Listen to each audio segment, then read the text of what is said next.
श्रीनाथ जी गुरु गोरखनाथ जी के चरणों में आदेश आदेश आदेश। महामाई महाकाली भैरव बाबा भगवान दत्तात्रेय नवनाथ 84 सिद्धों के चरणों में आदेश आदेश आदेश। आप सभी को आदेश आदेश। अलख निरंजन। शनि शिंगणापुर की यात्रा पर गए थे, इसकी वीडियो आपने देखी। यदि आप पर भी शनि की 7.5 चल रही है, पनौती है, कंटक शनि है, ढैया है, तो आप भी एक बार महाराष्ट्र में स्थित शनि शिंगणापुर जाएं और शनि भगवान की जो शिला है उस पर अभिषेक करके आशीर्वाद प्राप्त करें। आपके जीवन में सफलता के मार्ग प्रशस्त होंगे। बात करते हैं अप्रैल महीने की कि अप्रैल महीने में कैसा रहने वाला है आपका भाग्यफल। मेष से लेकर मीन तक चर्चा करेंगे, जुड़े रहिए हमारे साथ। आदेश आदेश आदेश। अलख निरंजन। आदेश आदेश आदेश। बात करते हैं मकर लगन, मकर राशि के लिए अप्रैल महीना क्या क्या सौगात लेकर आया है। तो मकर लगन पर, मकर राशि पर 7.5 का प्रभाव भी है जो कि अंतिम चरण में है, और मूल त्रिकोण राशि में शनिदेव का परिवर्तन हो चुका है, शनिदेव पधार चुके हैं। तो कहीं ना कहीं आपको धन संबंधी दिक्कत तो होगी, लेकिन कहीं ना कहीं आपको आशा की किरण भी दिखाई देनी शुरू हो गई होगी। यह अंतिम चरण जरूर ही आपके लिए फ़ायदेमंद साबित होगा, इसमें कोई दो राय नहीं। लेकिन चूंकि 7.5 है तो भैया 7.5 में कहीं ना कहीं तो आपको संघर्ष का सामना करना ही होगा। बिना संघर्ष के 7.5 चली जाए ऐसा नहीं होता। हाँ, यदि शनिदेव वक्री हैं, चंद्रदेव उनसे दृष्ट नहीं, तब तो यह आपके लिए लाभदायक स्थिति सिद्ध होने वाली है।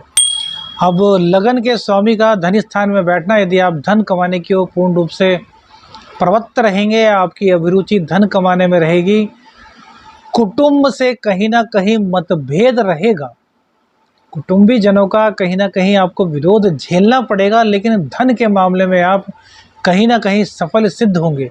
कुटुंबी जनों से भी आपको संपत्ति बंटवारे को लेकर मतभेद, मनभेद की गुंजाइश दिखाई दे सकती है। असली नकली की पहचान तो आपको पिछले 5 वर्षों में हो ही गई होगी, कौन अपना है कौन पराया।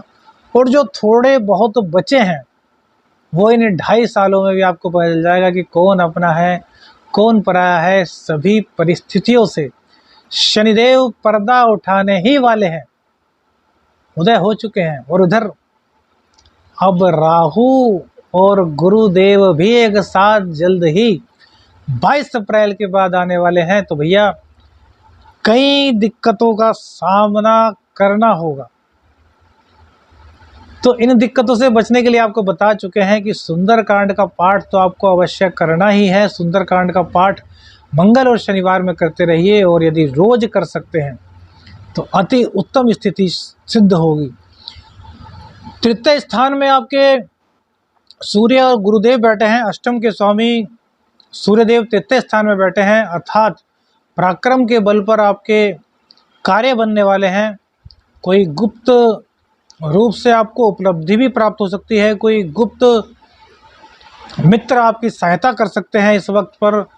कोई बाहर आपके मित्र चले गए थे तो उनके भी आने की आशंका है। अचानक से आपसे बाहर गए हुए मित्र या बिछड़े हुए मित्र मिल सकते हैं, क्योंकि गुरुदेव यहाँ पर विराजमान हैं, और गुरुदेव की कृपा से आपको बाहर जाने के चांसेस भी यहाँ पर प्राप्त हो रहे हैं। शादी की बात को आगे बढ़ाया जा सकता है। और उसके बाद जब गुरुदेव स्थान परिवर्तन करेंगे तब थोड़ी दिक्कत होगी। तो इसलिए अब ज़्यादा समय नहीं, यदि शादी की बात को टाल रहे थे तो अब उसको इम्प्लीमेंट करने की आप सोच सकते हैं, जो कि आपके लिए बहुत ही शुभ रहने वाला है। अब देखिए मेष राशि, यहाँ पर राहु बुध और शुक्र गोचर के हिसाब से 1 अप्रैल को जो गोचर बना सूर्योदय के साथ, उसके हिसाब से यहाँ पर राहु बुध और शुक्र विराजमान है। हालांकि राशि परिवर्तन दोनों का ही होगा, लेकिन गोचर का तो अपना असर रहता है। जिस प्रकार से लग्न एक बार व्यक्ति का निर्धारित हो जाता है, उसी प्रकार से महीने का लग्न भी कहीं ना कहीं निर्धारित होता है और हमने अपने अनुभव में पाया है कि यह जीवन में इम्प्लीमेंट भी होता है। तो देखिए, सबसे पहले बुध देव की बात करते हैं। तो भैया छठे के और 90 के मालिक बुध देव राहु के साथ ग्रस्त हो गए, तो भाग्य का साथ तो आपको दिलाएंगे, लेकिन बीमारी हो सकती है, मुंह से संबंधित कोई रोग आपको हो सकता है, दांतों में पीड़ा आपको हो सकती है, बुद्धि का ना चलना या निराश रहना, या फिर बुद्धि में किसी प्रकार के मलिन विचार आना या इधर उधर की बातें आना, इस तरह की समस्या से आपको जूझना पड़ सकता है।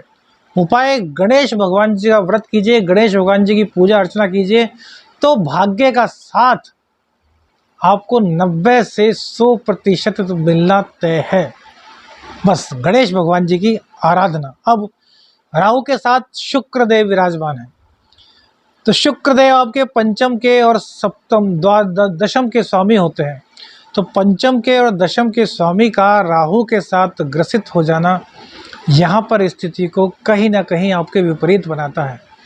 प्रेम संबंधों में कटुता, पढ़ाई में मन ना लगना, व्यापार में दिक्कत, व्यापार में घाटा, और सबसे बड़ी बात, किसी स्त्री द्वारा आप पर कोई आरोप प्रत्यारोप भी लगाया जा सकता है। यदि आप नौकरी करते हैं और आपकी बॉस महिला है, तब तो आपको बहुत सावधान रहने की आवश्यकता है, क्योंकि कहीं ना कहीं आप अपनी महिला बॉस के कोप का भाजन बन सकते हैं। तो भैया ध्यान रखिएगा, जो चीज़ें बता रहे हैं उनको आपको अपने जीवन में पूरी तरीके से उतारना है। उपाय क्या करें?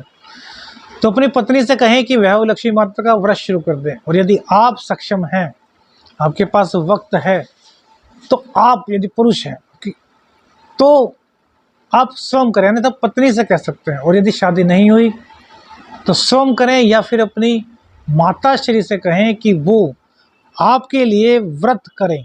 क्यों? देखिए, जब दशम भाव पीड़ित होता है और साथ में ज्ञान भाव भी राहु से पीड़ित हो जाता है, तो अलग ही तरह के विचार मन में आने शुरू हो जाते हैं,